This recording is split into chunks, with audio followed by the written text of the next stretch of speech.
92, so I got a 96 in the class, so that's great. Oh, that's excellent. I'm happy. Oh, my memories of psychology undergraduate were, and I never had it, I only took one psychology class. It was Mhm. for my bachelor's at Canisius, and it was back in the day where you only had like two tests, right? A midterm and a final, and your whole grade was determined by that. And the professor would just ramble on about what he felt like talking about. And my friend and I used to sit in the back of the corner and count how many times he said, And then the test was nothing at all like what he said in class. It was all based on what was in the book. So you had to read and memorize the book. It was a totally different era in education. Ay. So not necessarily fond memories of psychology. My Yeah. sociology class was again also a different era at Canisius College, and we won't tell you how long ago it was, but my sociology teacher was Jesse Nash Jr. from whose family had the legacy with the civil rights movement in Buffalo. He grew up in that, why can't I think of the name of the Baptist church across from the Colored Musicians Club in Buffalo? So it Is that was, on Main Street? no, it's on, is it on Michigan? Oh, maybe. Yeah. So anyways, it was a very interesting perspective for sociology class also. Yeah. Yeah, we actually last spring, no, it wasn't last spring, it was the spring before because it was pre-pandemic. We were I just got this thing in Facebook, and they had in downtown Buffalo about 40 historically or architecturally significant buildings in Buffalo that are normally closed to the public that were open to tour. And one of them was that I think it was the Michigan Street Baptist Church, maybe. And it was funny because it was where he grew up, so pretty cool. But in any which case, that was really interesting going through all You've of those been films. involved in some interesting people, like Abby Hoffman, you said, through Yeah, America, all that stuff. yeah, crazy life. Actually, at one point in time, when I was a Vista volunteer, I was a community organizer, and at that point in time, interest rates were like off the roof, and so I organized a public hearing where Paul Volcker from the Federal Reserve Bank was there. So that was kind of interesting too. Yeah, weird things, but I digress. Let's look at this crazy screen that I'm sharing. Today we're just reviewing. Remember, the final exam is on the 17th, which is next Thursday. It'll be the last day of class. If I will be here, I will try to have Zoom on during class time, but I don't necessarily expect anybody to come because you're going to be you should set aside at least 2 hours for this final exam during the course of that time period. So if you want to just take the exam during regular class time, I will not fault you. I will not take attendance on that day. Exam 5 should be open now. It should be done by 11:59 Sunday night. Problem set 5 should be done by the 11th, and the problem set final should be done by the 17th. And now I'm having a brain fart. What did I tell you guys was the last day for you to do anything in my math lab before I submitted zeros for missing assignments? Let me double check because I don't want to give you a different date than I gave last time. And I think I'm giving the same date for all of my classes. I don't think I made a different date for Tuesday, Thursday classes, for Monday, Wednesday, Friday classes, but let me just double check and make sure that I'm not misspeaking.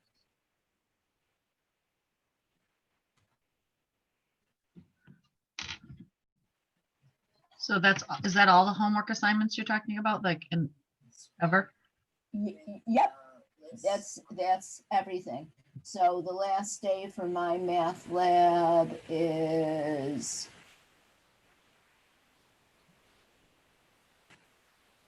oh, I'm not seeing it there. Give me a second.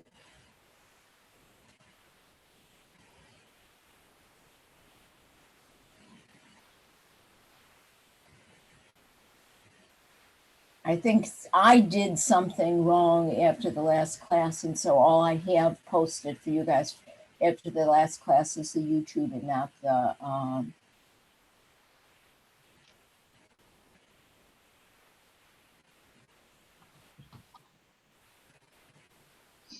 I don't have the last day in there for you guys.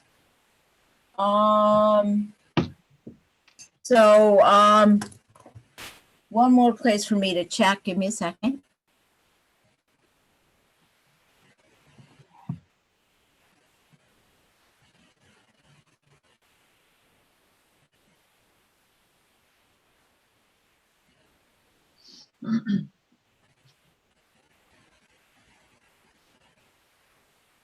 And then while I'm like staring at the screen waiting for things to come up because my internet, did anybody else have ridiculously slow internet today? Yeah, it seems like there's a lag. This morning when I woke up, everything was so slow that I was so afraid that I was going to have to go to the college and teach from the college because my internet was so slow. The last day for my math lab, let's have it be the 14th, so that the only thing that you can work on after the 14th will be that problem set for the final, which means that after that day, any assignment that was not done will be replaced with a 0.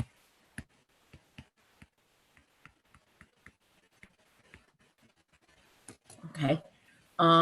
So any questions on any of that? I just have a question on homework 37. I'm kind of like having trouble with those.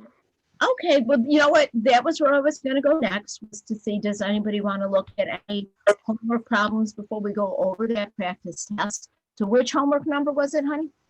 36? Yeah.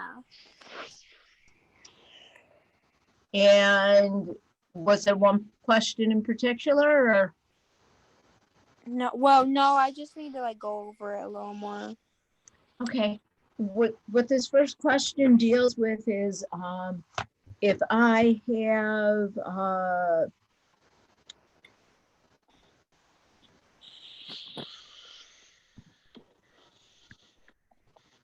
the square root of a product, that's going to be the square root of the first factor times the square root of the second factor, the square root of A times the square root of B.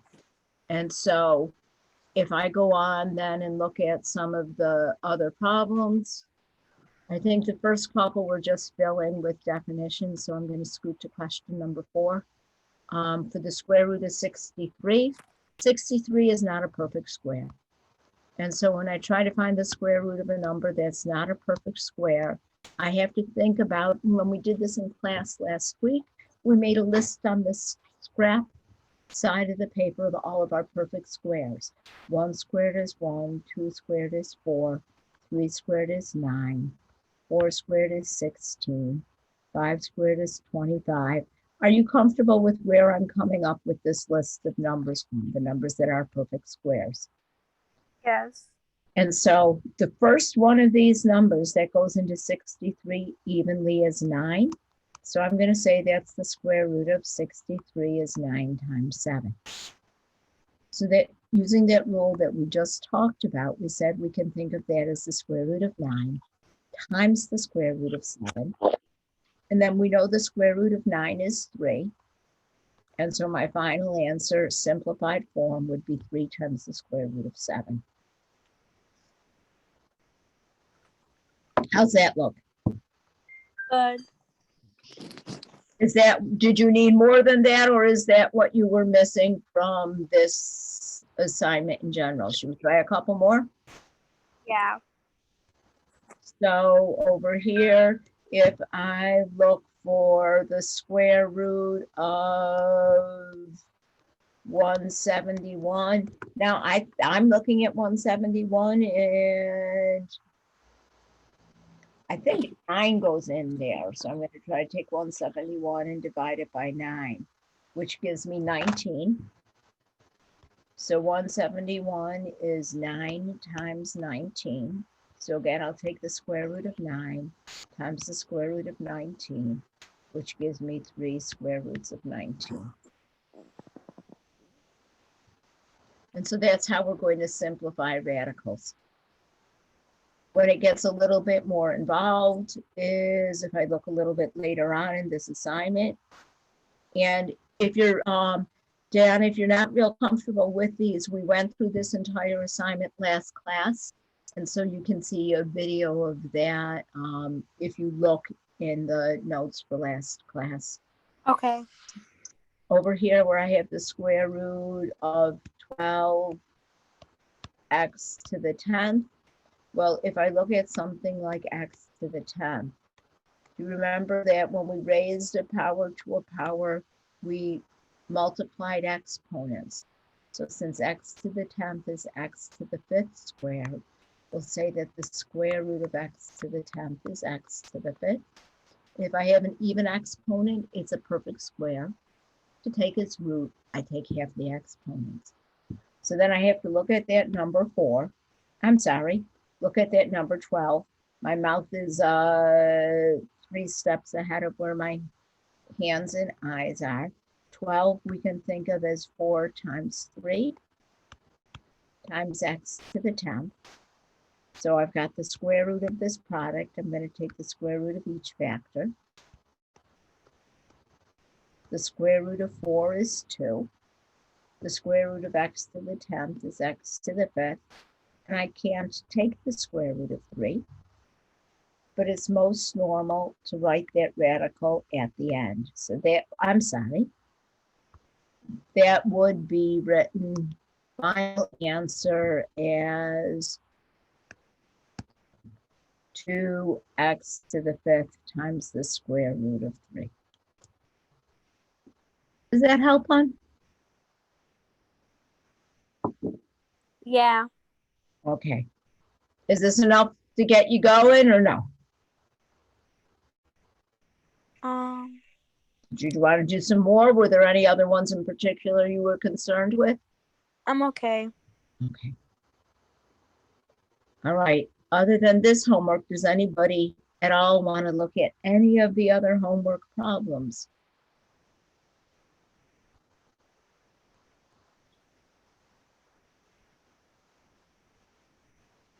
If not, should we look at that problem set 5 to prepare for test 5? Yep.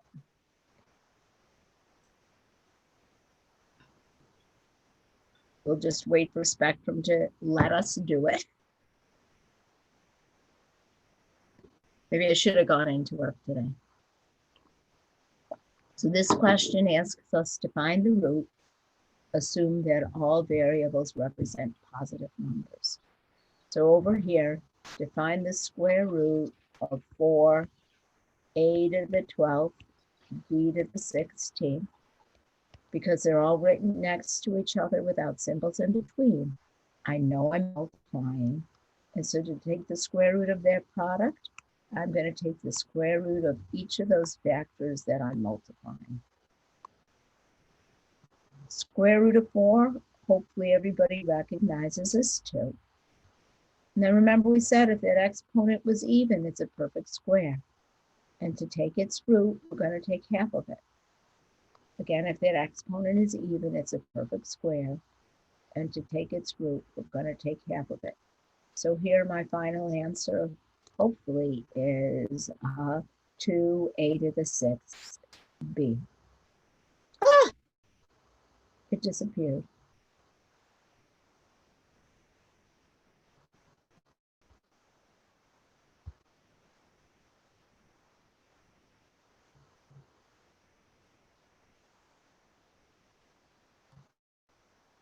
2a to the 6th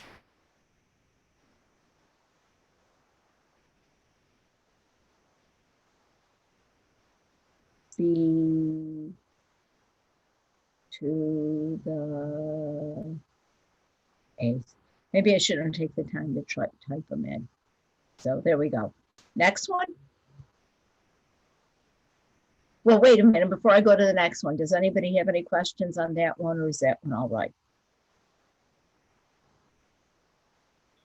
Oh. Then clearing that. Next one, we've got a division problem. We have 3x minus 12 over 75 divided by 25x minus 100 over 50. We had said the rule for dividing fractions is that we don't divide them. We keep the first fraction the same. We change the division to multiplication, and we take the reciprocal, or we flip the second fraction. You might remember hearing at some point in time, keep change flip. Now, in order to multiply fractions, we had said that fractions are fun if we factor first. So we're going to factor the polynomials as much as we can. That first one, does everybody see there's a common factor of 3, leaving me with x minus 4. I'll leave that number 75. I'll leave that number 50.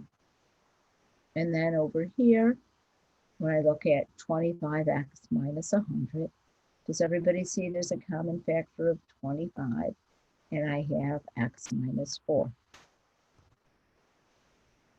This is all multiplication, so I can treat this as one great big fraction. And so now I can divide out any factors common to the numerator and denominator. So over here, we both have a factor of x minus 4. Let's see, I can divide 3 into 3 once. 3 goes into 75 25 times. And over here, I can divide 25 into 25 once and 25 into 50 twice. And so if I look at all of that gibberish, what's left is 1 times 2 or 2 over 25 times 1 or 25. So that answer would be 2 25ths. If you don't like dividing up the numbers the way I did, where we have that 3 times x minus 4 over 75 times 50 over 25 times x minus 4.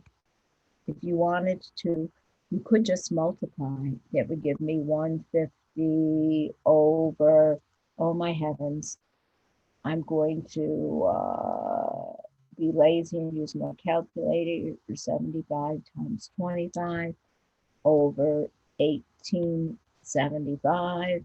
And when I reduce that fraction, they're both divisible by, I guess, 75. It would eventually reduce to 2 25ths. So if you'd rather, work with the numbers and reduce it at the end, you can. Or if you want to divide as you go, you can also. How's everybody with that question? Any problems? Can you guys hear me okay? Yep. Okay. All right, then let's clear this one and go on to the next. Next problem, we're just asked to simplify, and we've got 10z squared minus 8z over 5z minus 4. And again, with these fractions, if I'm multiplying, dividing, or simplifying, the first thing that I want to do is factor as much as possible. So as I look at that numerator, I see they both have a z. So the common factor is going to involve a z to the first, because that's the lowest exponent. And both those numbers are even, so they have a common factor of 2.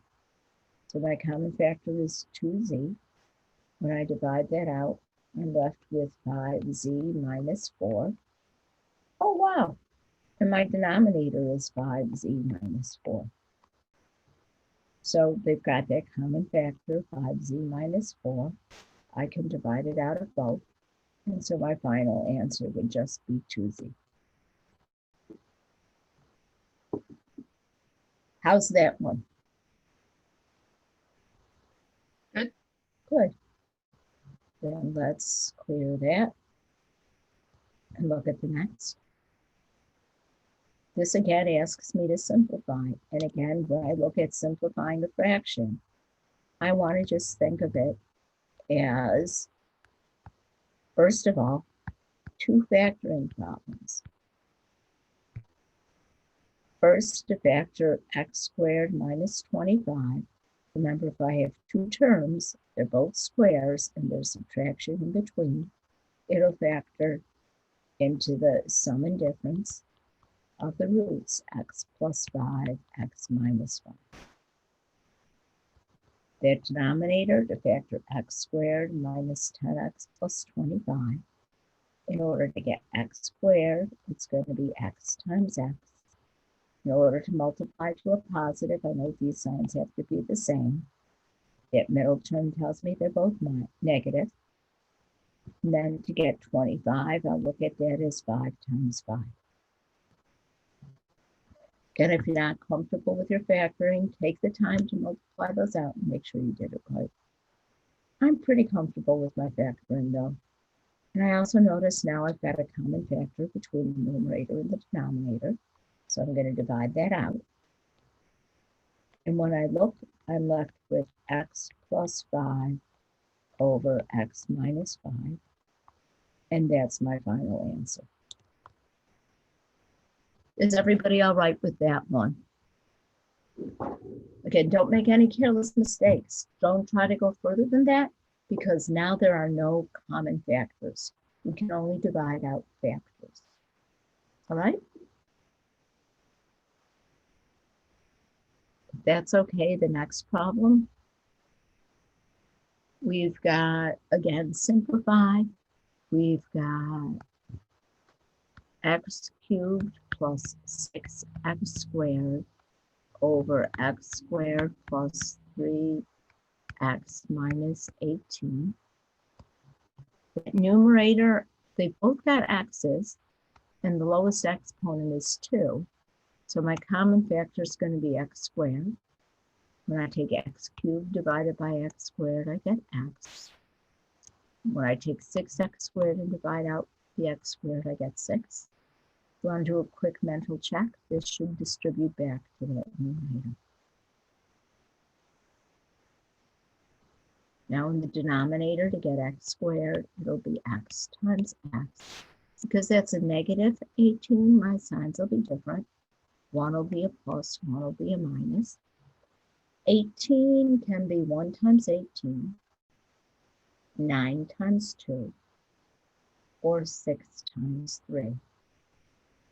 In order to get that positive 3 in the middle, if we use plus 6 minus 3, those would add to positive 3, and they'd multiply to the negative 18. So I think I've got it. The common factor is that x plus 6. And so my final answer would be x squared over x minus 6. And again, we need to stop there. Questions on that one?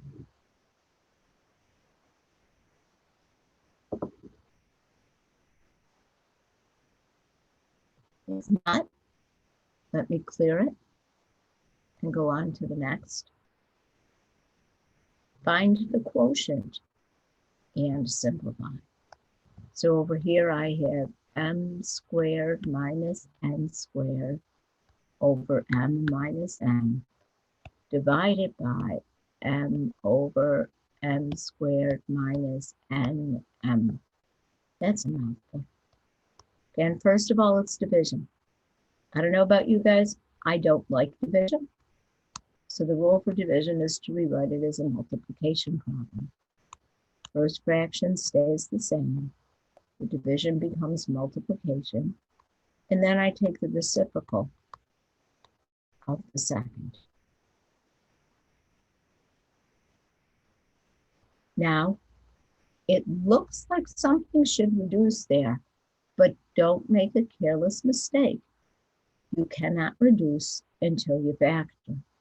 So first, m squared minus n squared, two terms, both perfect squares. So it'll be m plus n, m minus n. That denominator does not factor, so I'll leave that as m minus n.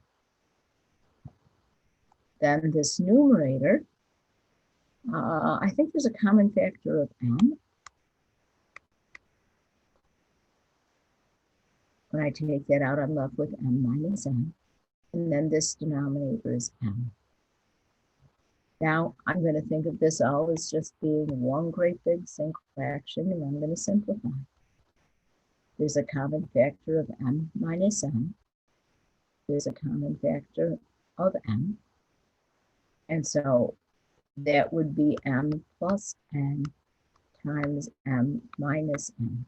And I think last class we said where we go from here, we had to pay attention to the wording of the question. The question does not say you can leave it in factor form. It says to simplify. And since it says to simplify, they want me to multiply that out. And so that's going to leave me final answer as m squared minus n squared. Again, on this test, remember you have to do your work on pencil and paper, and you have to submit a picture of it for me in Blackboard. So if you were to submit the m plus n times m minus n and not multiply it out, I'll still give you full credit, okay? How is this one for everybody? Good? Then let me clear that. Question number 7, find any numbers for which the expression is, oh no, those dreaded words, undefined. What you have to remember for a fraction to be undefined is the denominator equals 0. So I'm going to take that denominator and set it equal to 0. Oh, what fun. We have one of those quadratic equations, one of those second-degree equations. We said if we have an exponent on the variable, we want to make one side 0, which we did. And then we want to factor. So if I look at factoring x squared plus 2x, so everybody see there's a common factor of x. And when I divide it out, I get x plus 2. And then for these guys to multiply to 0, either the first factor has to equal 0 or the second factor has to equal 0. Setting the first factor equal to 0 tells us that it's undefined when x is 0. And then the second one, remember, we've got to solve this like these equations that we did at the beginning of the semester. So subtracting 2 from each side, I get x equals -2. So this will be undefined for 0 or for -2. And again, in the directions for the question, it says type an integer or a simplified fraction. Use a comma to separate answers as needed. And so we got those two answers. I got to put that comma in between. How's that one? Can I erase it or do you need a minute with it, folks? I'm good. I'm okay. Okay. Then clearing that. Next problem. Use the product rule to simplify the radical. Again, this is what we were talking about at the beginning of class.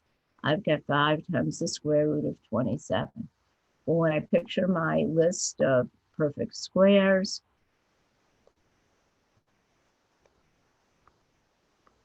the one that goes into 27 evenly is 9. So I'm going to think of that as 5 times the square root of 27 is 9 times 3. So that's 5 times the square root of 9 times the square root of 3.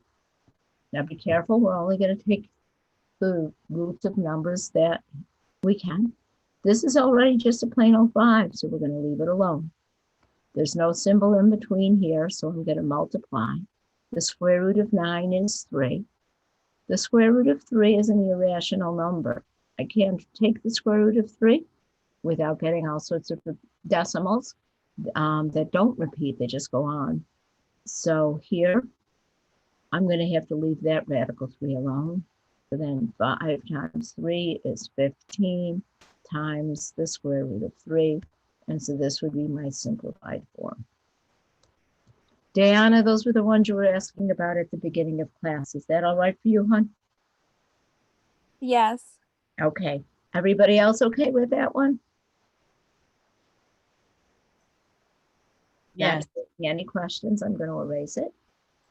And then question number 9, find the product and simplify if possible. Oh, this is a make you think question. I forgot we put a make you think question at the end of this. I've got negative 2x squared y squared over 18x squared y to the 4th times y to the 5th. That y to the 5th doesn't look like a fraction, does it? In order to multiply by a single thing that's not a fraction, I'm going to turn it into a fraction by putting it over 1. Now with ones like these, I think when we did these in class, we said it's almost easier to treat them using our exponent laws. So let's leave that negative 2 and 18 alone for a minute. Exponent laws, when I multiply the numerator, I would add the exponents on the y's. And I'm going to leave everything else alone for a while. Now, in order to divide, I'm going to subtract exponents on the variable part. 2 minus 2 is 0. So that's x to the 0, which is 1. So there's no x left. 7 minus 4 is 3. So that gives me y to the 3rd. When I do that subtraction, it's positive. So that's going to be in the numerator. And now over here, I want to think of reducing that fraction. 2 over 18 reduces to 1/9. So we could write it like this. You don't need to show multiplying by 1. So I could write that as the negative of y to the 3rd over 9. How do we get y to the 7th in that one? Is that, Because we're multiplying the y to the 2nd times the y to the 5th. oh, okay. Okay, thank you for asking. Good question. Hey, guess what? That's it. That's the last question on this test. How do you guys feel about it? It's a tricky one. It's the harder the questions are, the fewer you'll see. Like this is the culmination of the semester.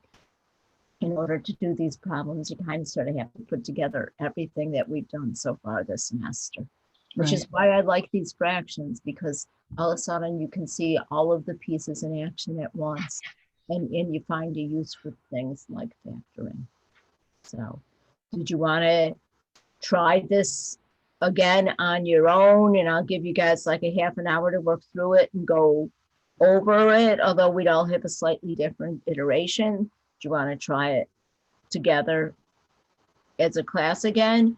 Do you want to, are you comfortable with this? Do you want to look at the practice final? Or do you want to go back and look at preparing for the final, any of those other topics that we've looked at this year? I know Lynn, last class, you said you were interested in looking at the graphing stuff. Did you want to go over that graphing test from early on in the semester?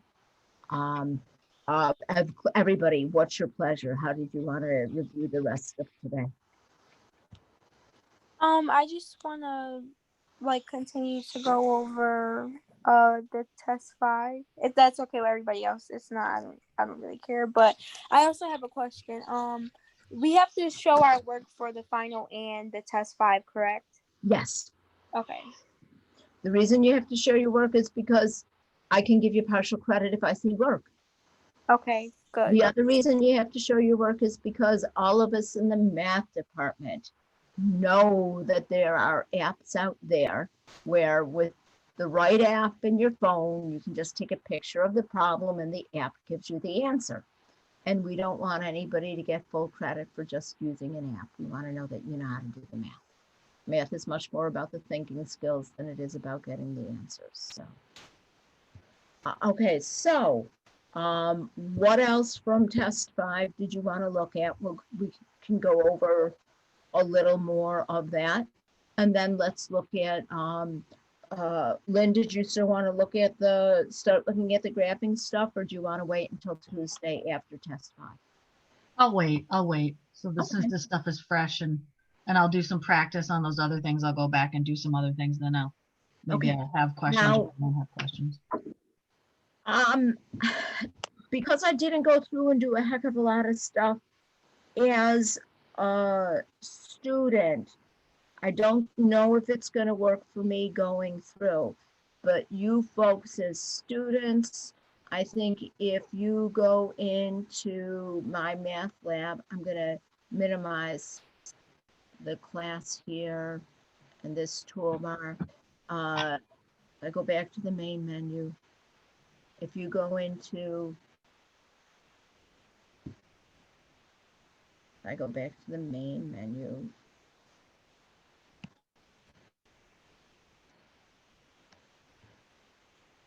Maybe it'll let me go back like that. Or maybe it's not gonna let me do anything. Okay, so if I go into my math lab course home, actually, you know what? I don't want to go there. If you go into my math lab gradebook, it will give you the list of all of your grades in my math lab. And for any of them, obviously I didn't do too many that it counted as a grade. You can click on review. And what they'll do is they will show you the question, and you can go over and look at, they'll show you what the right answer should have been. And also what the answer was that you put in. I have to apologize. This one, I think both of the ones that I did in here, I got right. So, if the answer's there with a red box in the corner, that's their answer and you got it wrong. And if you hover over it, they'll show you what your answer was. But I think you can go through and still use like the help me solve this to see how to have done it correctly. And so to prepare for the test, first suggestion for the final, first suggestion is to do that final problem set over and over and over and over and over and over and over again. Second suggestion is to go back and look at what you did for those tests. Also, if you go into Blackboard in the Blackboard gradebook, you should be able to access the work that you submitted to me. And you can see how I checked that right or wrong. You can see it with like I don't use a red pen, I use a blue pen because that's what Blackboard gives me. You can see, how I graded your work, so that that's another place where you can look at back stuff to prepare for that final. So, but I know last class we went over all of the homework dealing with radicals. We hadn't gone over all of the homework dealing with fractions. Did you guys want to go through and do some of the fraction homework again? Did you want to do some of the radical homework again? Because those are the two topics that are on test 5, or what's your pleasure? I don't know. I guess whatever's for me, maybe whatever's going to be coming up most current, that's the test. And then what do you think? Well, the test is going to be almost identical to that problem set that we just went over. Oh, okay. Okay. All right. Diana, you all right? If you look, that problem set had what, 9 questions? And if I go, Yes. For the final exam, though, is it gonna be on everything that we learned, like throughout the course? Yes, it is. Okay. It's on everything that we did throughout the course. If I go through and look at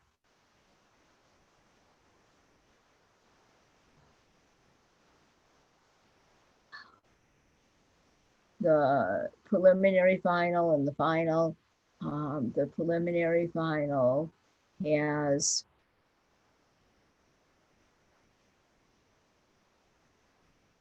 I don't remember how many questions there are, so I'm looking 30 questions. And so the final exam will probably have about 30 questions similar to those. Again, with the practice final, the preliminary final, that final problem set, there are pooled questions. So do it more than once because there can be a slight variation in the type of questions each time you do it. But yeah, the final exam is from things from the beginning of the semester. So what did we start with? We started with ratios and proportions and percents. And then we looked at solving equations. Then we looked at graphing. Then we looked at all of our exponent laws. Then we looked at adding, subtracting, multiplying polynomials. Then we looked at factoring.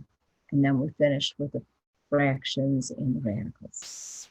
So in terms of reviewing for test 5, did you want to go through the problem set again? Did you want to look at some of the back homework, or if the test 5 is similar to what we just did, are you guys comfortable with it?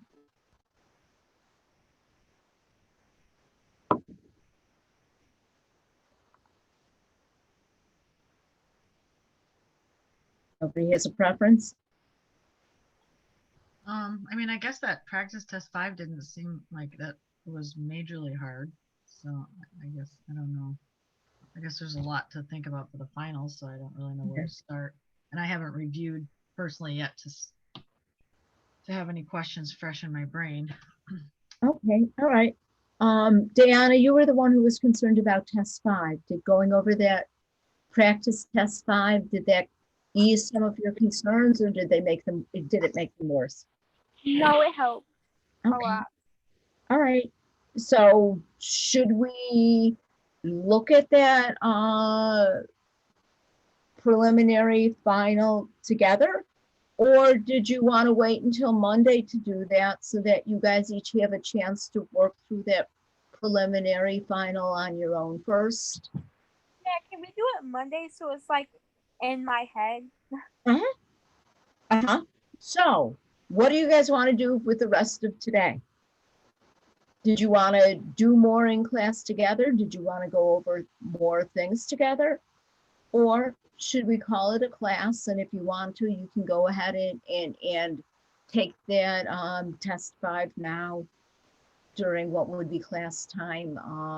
Well, it's fresh in your. I want to take it now. Did you want to go through the problem set 5 one more time before you take the test 5, or are you good? One more time. Is everybody in that same page or no?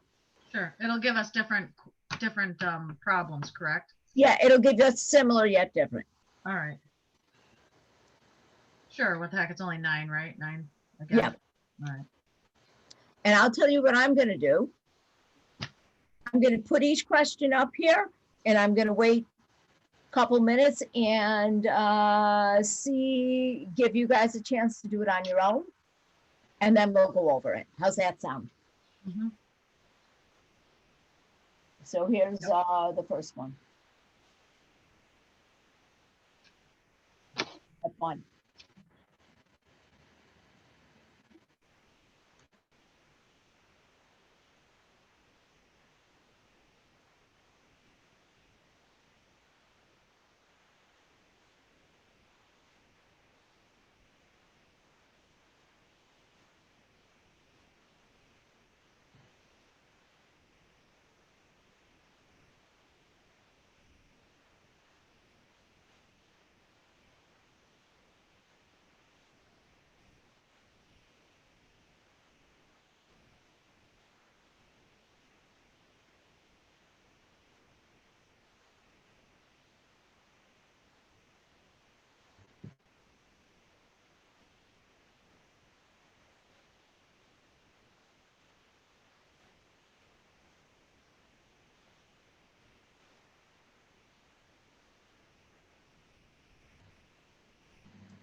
How'd I do?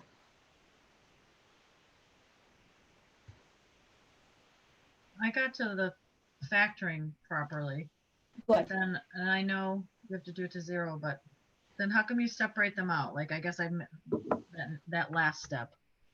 I know Because how to solve them from the 3x equals 0 and the x plus 2 equals 0, but how come I separate them out, I guess?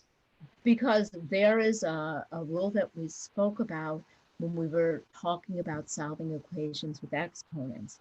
And what it says is the only way that we have two numbers that can multiply to 0. Think about it. Your numbers are multiplying to 0. The only way that can happen, that your answer is 0 when you multiply, is if one of the numbers is 0. So if these two guys multiply to 0, one or the other has to equal 0. But we Also, don't know okay. which one is 0. So we're going to say that the first one could be 0 or the second one could be 0. And that's why we're getting the two answers, because one of the two has to be 0 and we don't know which. Okay. Okay. That's the only way. Think about it, all of the multiplication that you've done during the course of your life. The only time the answer to a multiplication problem is 0 is if the numbers you're multiplying, one of them is 0, right? And so it's a application of that idea. Okay. Everybody else get this one? Yes, it took practice. Good. And again, if you're doing this one and let's say you stopped here. You stopped here because you weren't sure where to go from there. My math lab isn't going to give you any credit, but if you show me that much on your sheet of paper, I will give you half credit because you did half the work, right? So make sure you do it on paper. Show your work. Then ready for question 2? And did I give you guys long enough with that one, or do you want me to wait more in between problems? No, that was good, I guess.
How did I do with this one? Are you folks getting 2, a to the 5th, b to the 4th?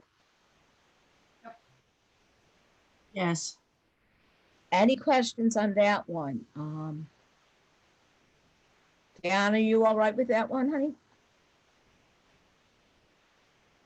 Yeah.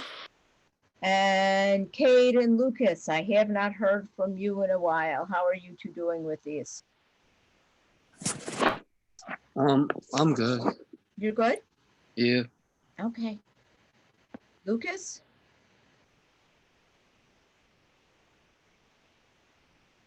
Well, not hearing anything, I'm going to go on to the next one.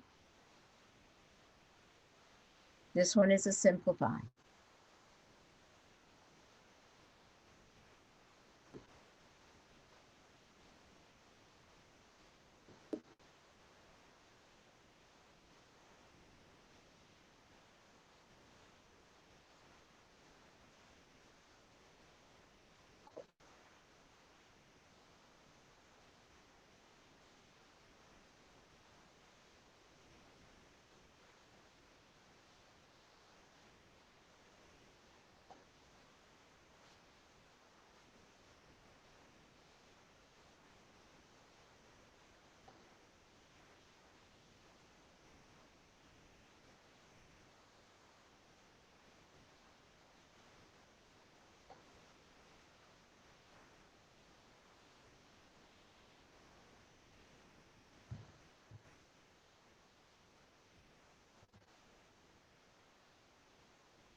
Did anybody else get x squared over x minus 9? Or did I not wait long enough? I'm sorry.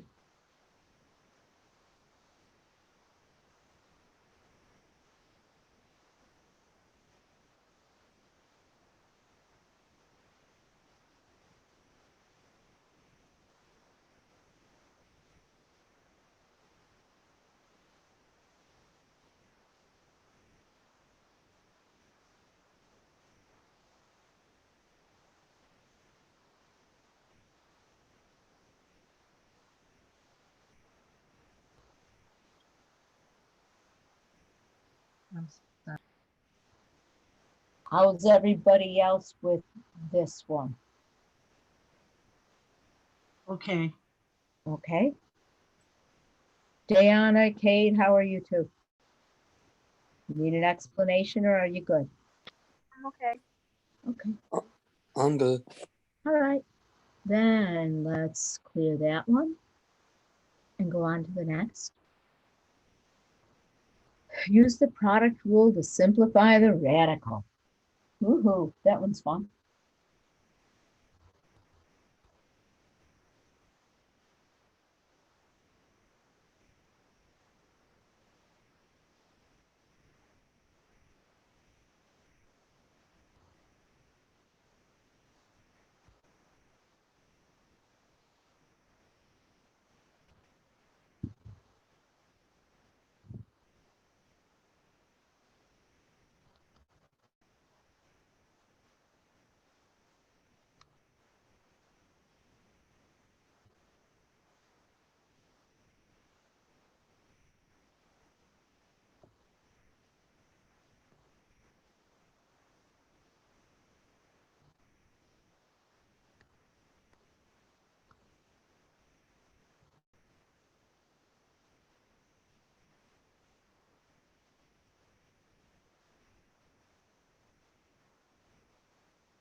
Did anybody else get 12 times the square root of 6 as a final answer?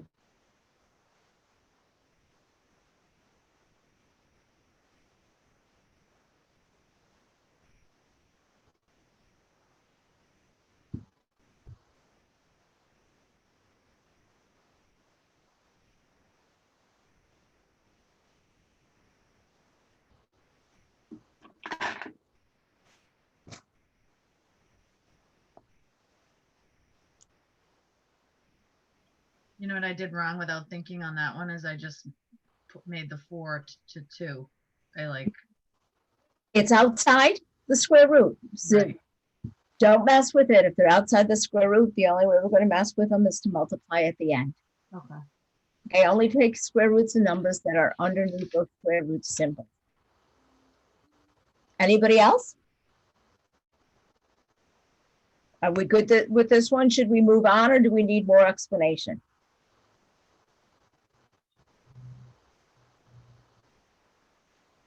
You guys are making it really hard. In a classroom, I can look at your faces and know if it's okay or not, but I can't see your faces.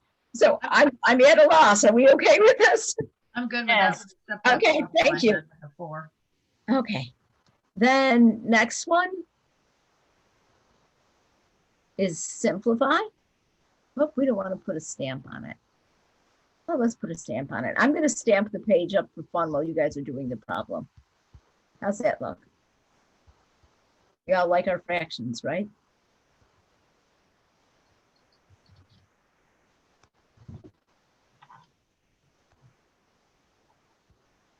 Oh yeah, that makes it nicer. Look at there, the red hearts with the green pen. We're in that festive holiday place.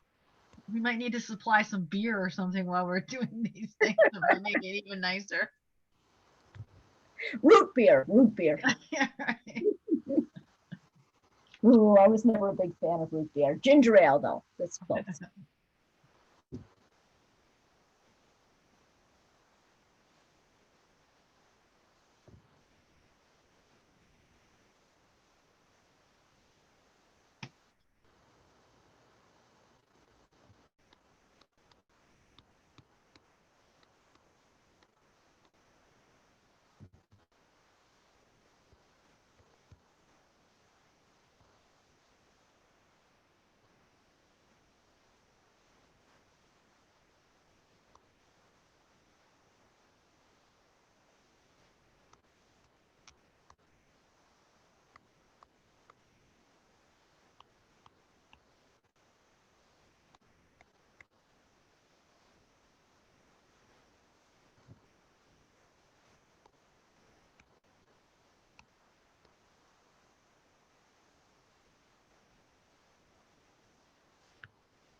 I should not have started playing with this thing. I'm sorry. Did anybody else get x plus 2 over x minus 2?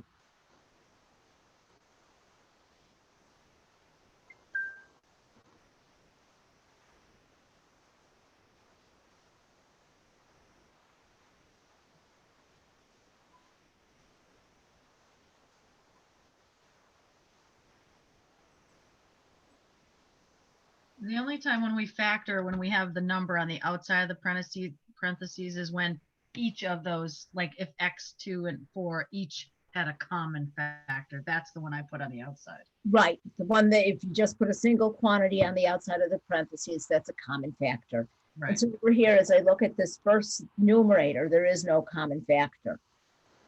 If I look at the second one, the first two have x's, but the third doesn't. The last two have 4s, but the, oh God, I'm still stamping. The last two have 4s, but the first one doesn't, so there isn't anything common across the board. And so 2 factors, nothing in common, but they're both squares, so it factors into the sum and difference. And then 3 factors, we're going to try to factor that trinomial. We're going to try to do the 2 parentheses. Over here, because this one's a positive, I know my signs are the same. Because this one's about negative, it tells me that they're both minuses. And 2 times 2 is 4, 2 plus 2 is 4. And then that x minus 2 is your common factor. Okay, when the middle term is negative, then they're both negative. Okay. Right. When the last term is positive, it's telling you, in order to multiply, I'm putting a hand over something to cover something up, and you guys can't see me do that. We won't do that. In order to multiply to be positive 4, in order to get a positive product, the signs have to be the same. And then in order to add to negative 4, they'd have to both be negative. Okay? Yep. Are we good with this one? Yep. Okay, Yes. I'll stop playing. That looks more grown up, right? Next one, we've got another simplify. Actually, it says first multiply and then simplify.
Did anybody else get negative the fraction c to the third over 6?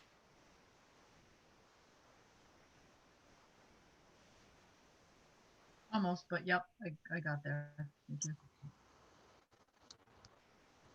What we're doing first is we are multiplying this new, whoop. Oh, I didn't want to do that. I don't know how to undo it. Oh, Lord. Sorry about that, folks. I have to stop. There we go. We can undo it. What we're doing first is we are multiplying c to the 4th times c to the 4th to get the c to the 8th. And then to divide b to the 5th divided by b to the 5th is 1. When I divide the c's, I subtract exponents, giving me that c to the 3rd. And then if I look at that fraction, negative 7 over 42, that reduces to 1/6. Okay. Everybody all right with that one? Yes. Then next one, simplify the expression. Again, simplify means you're going to have to factor your little hearts out. Factor the top, factor the bottom. Have fun.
Is the answer 8x? Beautiful. Woohoo. You beat me. Yeah, I needed twice as long. With this one, you're looking for that numerator has that common factor. And I think somebody was asking about that before. I only put that 8x in front of it. It's a common factor. And 8 is the largest number that goes into both 40 and 16. And they both have an x. After I divide that 8x out, the what's left is 5x minus 2, which yay is identical to the denominator. So I can divide that out, cancel that out, reduce that. And all that's left is 8x. Because that 8x is in the numerator, I can think of it as 8x over 1, which is just a plain old 8x. Good? Yep. Great. Then, ooh, division. What fun. I like those ones a lot. Remember your keep change flip.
Or 10/12 maybe. You're ahead of me. I'm still working.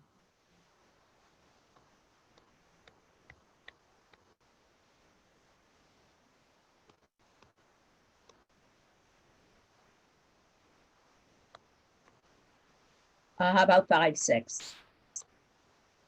10/12 would reduce to 5/6.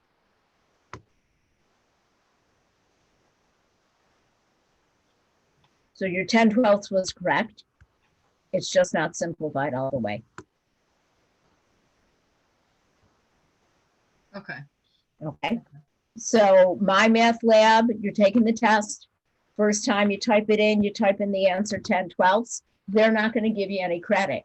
You show me your work on paper and I see where the 10/12 came from and you just didn't simplify it all the way.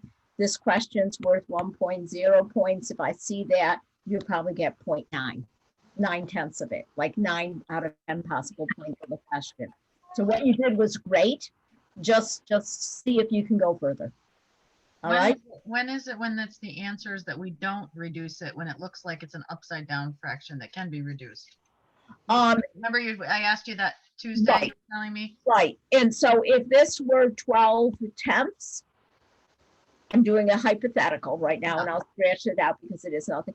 12/10, I would reduce to 6/5, but I don't change that into a mixed number. I leave it as the improper fraction.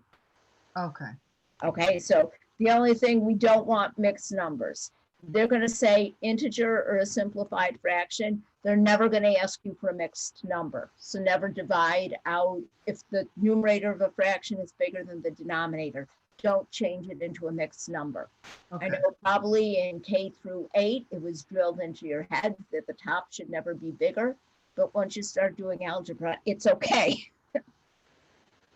All right. Okay. Everybody else all right with this one? Yes. And I'm going to get rid of it. It's gone. And very last one. Ooh, yay, we get another division. Remember, again, your keep change flip.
Okay.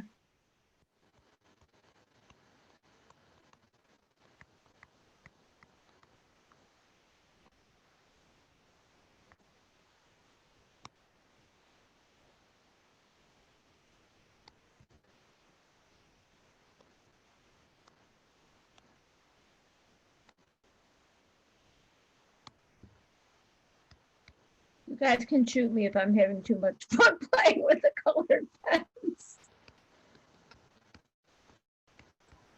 I like it.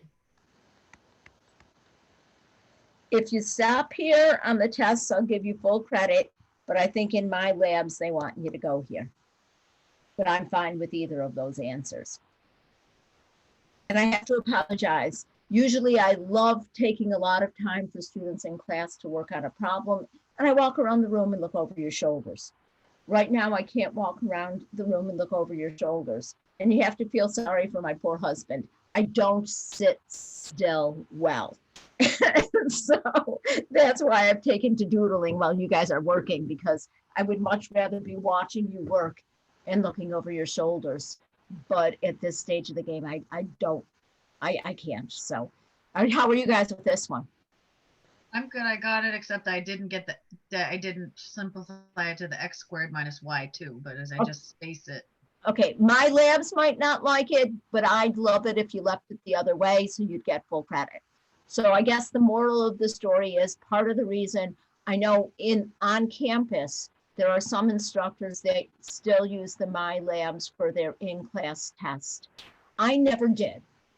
I did one semester and I lost people because when they finished that in-class test, their grade popped up And without any partial credit for my labs, sometimes it doesn't look good.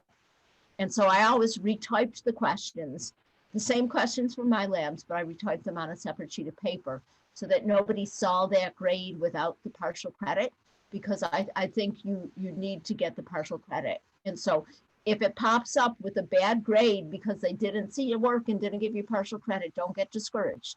Wait until after I finish grading them to look in the grade book again. I think I might have even set my labs up now so that you don't see the grade until after the due date, so that you don't see the grade until after I grade it. So, but from folks who are talking to me, it sounds like you've got this. Everybody else who's being the silent majority, are you guys all right with this or not? Yes, now I am. I feel better about it. Okay, then shall I stop talking? Shall I end class so that you can quickly take the test, which should be pretty close to this, before you forget it all? Yep. All right, have a great rest of the day, you guys. You too. Thank you. Okay, you're welcome. Bye-bye. Bye-bye. Bye. Bye. Hi.